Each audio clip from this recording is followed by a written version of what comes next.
आरोपियों की धरपकड़ में जुटी 5 जिलों की पुलिस की गई कड़ी नाकाबंदी। इधर विधायक सहित कलेक्टर ने कहा, हटाए जाएंगे आरोपियों सहित संरक्षककर्ताओं के अवैध कब्जे। जी हां, बड़ी खबर आ रही है मध्य प्रदेश के कैमूर से, जहां बीते मंगलवार को बजरंग दल नेता नीलेश रजक की गोली मारकर हुई हत्या के बाद शव को सिविल अस्पताल विजय राघवगढ़ में पोस्टमार्टम के लिए लाया गया। घटना के बाद से ही बढ़ते जनाक्रोश को देखते हुए विधायक संजय पाठक, कलेक्टर श्री तिवारी और पुलिस अधीक्षक ने आक्रोशित लोगों को समझाइश देकर शांति व्यवस्था बनाए रखने की अपील की। तो वहीं इस मौके पर अपर कलेक्टर नीलांबर मिश्र और अतिरिक्त पुलिस अधीक्षक संतोष डेहरिया सहित अन्य अधिकारी व पुलिस बल भी मौजूद रहा। इसके पहले दोपहर में पुलिस महानिरीक्षक प्रमोद वर्मा कटनी पहुंचे और डीआईजी अतुल सिंह भी घटना स्थल कैमूर पहुंचे और स्थितियों का जायजा लेकर अधिकारियों को जरूरी दिशा निर्देश भी दिए। और वहीं इस पूरे मामले की गंभीरता को देखते हुए टीआई कैमूर अरविंद चौबे को निलंबित कर पुलिस लाइन अटैच कर दिया गया है। पुलिस ब्यूरोक्रेट्स न्यूज के स्थानीय ब्यूरो गुलशन चक्रवर्ती से बातचीत के दौरान विधायक संजय पाठक सहित प्रशासनिक अधिकारी क्या कुछ कहते नजर आ रहे हैं, आइए आपको उनसे रूबरू कराते हैं। पीवीसी के लिए कैमूर से गुलशन चक्रवर्ती की रिपोर्ट। हुई है कि एक हमारे कैमूर के नीलू राय नाम के युवा साथी थे और काफ़ी अच्छा सामाजिक काम करते थे। पिछले समय में डीएवी स्कूल की किसी छात्रा की शिकायत पे कि कोई मुस्लिम लड़का उनके साथ छेड़खानी करता है, तो वो उसको वहाँ समझाने गए। समझाइश के दौरान उनका विवाद हुआ, मारपीट हो गई। मारपीट के बाद थाने मामला पहुंचा। थाने के बाद दोनों पक्षों पर एफआईआर हुई, काउंटर केस बना। हाँ, बाद में उसने अकरम नाम के लड़के ने बोला था कि मैं तेरे को बीच चौराहे में गोली मारूंगा, और आज मैंने 1.5 महीने बाद ये घटना घटित हो गई। ये बहुत दुखद घटना थी और इस प्रकार से खुलेआम चेतावनी देकर मारना ये बड़ा शर्मनाक था। और ये मोहन यादव जी की भारतीय जनता पार्टी की सरकार, हम लोग इस प्रकार से कभी जीवन में अपराध बर्दाश्त करेंगे नहीं। हमने माननीय मुख्यमंत्री जी से, प्रदेश अध्यक्ष जी से बात की, उन्होंने बोला कि बिल्कुल निश्चिंत रहिए और फिर कठोर से कठोर कार्रवाई करेंगे। परिवार के लोगों का, परिवार के सदस्यों का, क्योंकि उनके परिवार सिर्फ 3 ही लोग हैं।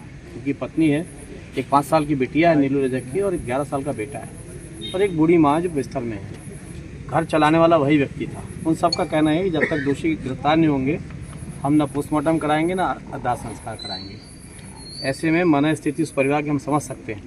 लेकिन कटनी और जबलपुर आईजी महोदय, कटनी एसपी महोदय, इन लोग सभी लोगों ने आश्वस्त किया है कि हम किसी भी तरीके से रात भर में उसको खोज निकालेंगे, और जो भी उसको संरक्षण दिया है, संरक्षण देने वालों को भी नहीं छोड़ेंगे, उनको भी सह अभियुक्त बनाएंगे। जिनने फाइनेंस किया होगा, जिनने बंदूक उपलब्ध कराई होगी, जो वो सब इस प्रकरण में दोषी बनाए जाएंगे, उनके ऊपर कार्रवाई की जाएगी। और जितने ऐसे आदतन अपराधी जिहादी प्रवृत्ति के लोग हैं, उनको कल सवेरे जो उन्हें सरकारी ज़मीनों पे कब्जा करके और उस पर कहीं अवैध हथियारों का धंधा कर रहे हैं, कोई गांजे का धंधा कर रहा है, कोई स्नैक का, कोई अवैध शराब का धंधा कर रहा है, और कई विभिन्न प्रकार के अपराध कर रहा है, तो ऐसे अपराधी तत्वों के जो अवैध मकान बने हैं, कल सवेरे 12 बजे तक सबको नोटिस दिया जाएगा और उनके सबके मकान गिराने की भी कार्रवाई विधिवत की जाएगी। ये मोहन जी की सरकार, भाजपा की सरकार छोड़ने वाली नहीं है ऐसे जिहाद करने वालों को। तो संरक्षण देने वालों को भी तत्काल उनके ऊपर कार्रवाई होगी। उनकी सारी डिटेल निकाली जा रही है, रात भर में पूरी डिटेल निकाली जाएगी, और उम्मीद जताई है पुलिस प्रशासन ने कि रात भर में जिनने ये हत्या की है, जघन्य अपराध किया है, उनको छोड़ेंगे नहीं। और मेरा भी माननीय मुख्यमंत्री जी से यही आग्रह है कि जिस प्रकार से भोपाल में एक लव जिहादियों के खिलाफ कार्रवाई हुई थी, वैसे ही कार्रवाई यहाँ पे कैमूर कटनी में भी होना चाहिए। जिस प्रकार से जो भी जिहादी सोच रखने वाले या लव जिहाद करके हिंदू लड़कियों को फंसा के और उनके साथ गलत दुर्व्यवहार करते हैं, और जो भी करते हैं, उनके पास सख्त से सख्त कार्रवाई हो। मुख्यमंत्री जी ने आश्वस्त किया कि बिल्कुल निश्चिंत रहिए, जैसे भोपाल में कार्रवाई हो वैसी कार्रवाई की जाएगी। इन आरोपियों और इनके मकान तो गिराए ही जाएंगे नियमानुसार सबके। रात भर में अपराधियों को पकड़ने का प्रयास किया जाएगा, और इसमें जो दोषी जो टीआई महोदय हैं कैमूर के, अगर समय रहते अकरम के ऊपर अगर कठोर कार्रवाई कर दी होती उन्होंने, तो आज शायद ये घटना नहीं होती। इसलिए उस परिवार का यह आग्रह था कि अकरम ने जब थाने के अंदर बोला था कि मैं तेरे को बीच चौराहे में गोली मारूंगा, उस समय अगर अकरम के ऊपर कार्रवाई हो गई होती तो शायद आज वो गोली नहीं मार पाता। तो इसमें टीआई के खिलाफ भी कार्रवाई करने की जनता ने मांग उठाई थी। जिसको पुलिस अधीक्षक महोदय ने, आजी महोदय ने स्वीकार किया है और टीआई कैमूर को कैमूर थाने से हटाकर उनको सस्पेंड करके लाइन अटैच किया है।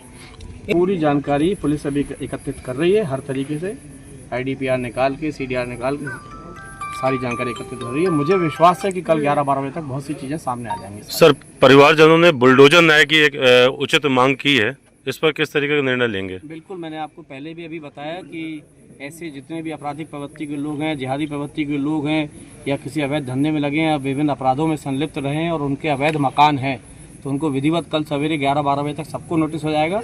और नोटिस के बाद तत्काल, जैसे सुप्रीम कोर्ट का आदेश है कि नोटिस देने के बाद ही, जांच होने के बाद कि इनके मकान अवैध बने हैं, इनकी कोई मंजूरी नहीं थी और सरकारी या कंपनी की ज़मीन पे बने, तो तत्काल कराने का उसका कार्रवाई। यदि ये संरक्षण करता सत्ता पक्ष के हुए तब आप क्या कार्रवाई करेंगे सर? पक्ष के हों जी, सत्ता हो, पक्ष हो, विपक्ष हो, यहाँ पक्ष और विपक्ष की कोई बात नहीं, ना पार्टी की कोई बात है।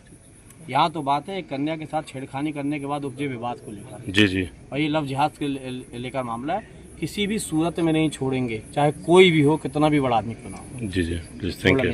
अपने आसपास की हर छोटी बड़ी खबर देखने के लिए हमारे channel police bureau creates news को सब्सक्राइब करें और बेल आइकॉन दबाकर ऑल नोटिफिकेशन को सिलेक्ट करें, जिससे आपको हर खबर समय पर मिलती रहे। अधिक जानकारी के लिए हमसे संपर्क करें। हमारे कॉन्टैक्ट नंबर है 9039011886 और 7049128409 एवं 8319511281।